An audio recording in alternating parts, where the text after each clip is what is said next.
Hello guys! Welcome to my new video today. May gagawin po tayong motor ngayon. Papunta po tayo ngayon ng Tawig. Malapit na tayo. At ayan na nga, yung motor na binubuo ng aking jowa, medyo sporty. Alam nyo naman yan, pagdating sa motor, yan talaga ang hilig na hilig niya, ang magkutingting ng motor at magbuo ng motor. Kaya alam nyo ba, araw-araw, puro yan Shopee.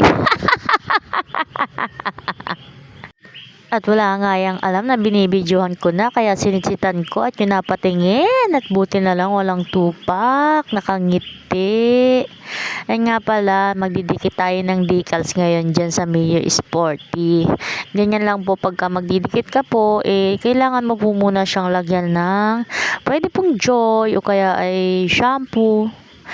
Pagkatapos po, halu-haluin nyo na muna. Pagkatapos, ilalagay nyo na po dun sa cover ng motor na pagdidikitan nyo. Gaya po ng ginagawa ko. Ganyan lang po, pahid-pahid. Papahidan nyo po muna siya. Kailangan nyo muna po siyang lagyan ng may sabon para hindi po siya totally talaga agad-agad na didikit dun sa cover. Kasi alam nyo naman po, pagka tayo nagkakabit ng sticker, pagka wala pong ganyan, didikit po talaga siya kaagad pagka walang sabon. Kaya dapat po kailangan lagyan muna po siya ng sabon. At ayan na nga po, binabaklas ko na nga po yung sticker na ikakabit ko po dyan sa Mio Sporty. Dinadahan-dahan ko nga po at baka nga po yan ay mapunit. Ay naku, sayang po ang pera na binili.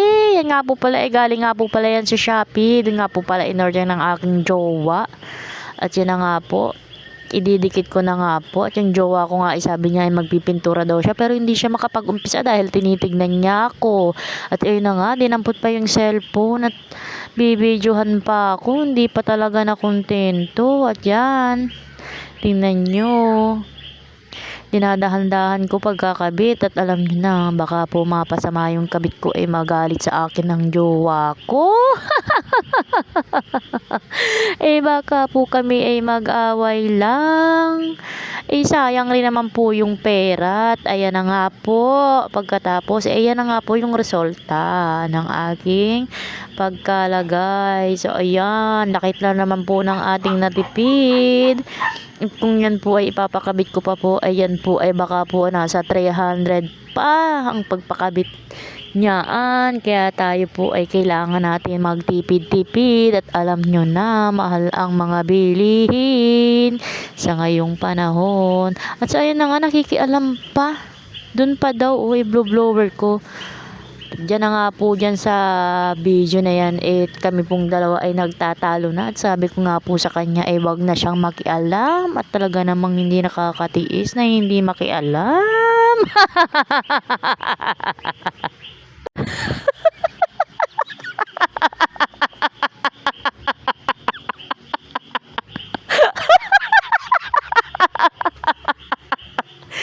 Para na nga po ako ditong bali. Mga po ako ay mapagkamalang loka-loka. At ako po ay dalhin sa mental. At so yun, balik na nga po tayo dyan. Yung mga lobo-lobo po dyan sa sticker, inaalis ko po. Pinapantay ko siya para wala po siyang bubbles. Kaya po binoblower ko rin para dikit na dikit po talaga siyang masyado. Ganyan lang po pagka magdidikit ka ng decals, para meron na rin po kayong clue, kung paano magdikit niyang decals na yan. At so ayun, doon naman po tayo sa kabilang sa baba. May didikit pa po tayo sa babang sticker. Ayan, kinuha na nga po niya yung sticker na ikakabit natin. At iaabot na nga niya sa akin. Ayan, tinuro na niya kung alin dyan. Yun nga daw pong nasa baba. At yan nga po ay tatagalin ko na. At ididikit ko na nga po. Lalagyan ko muna pala po siya ulit ng sabon bago ko po ulit ididikit yung decals niya. Para ganun ulit. Para hindi agad dumikit-dikit dun sa sa cover niya. At pagkadikit ko po niyan, aalisin ko po ulit yung bubbles at i-blow blower ko po siya ulit. Ganyan lang po mga madam pag magkakabit po kayo ng decals.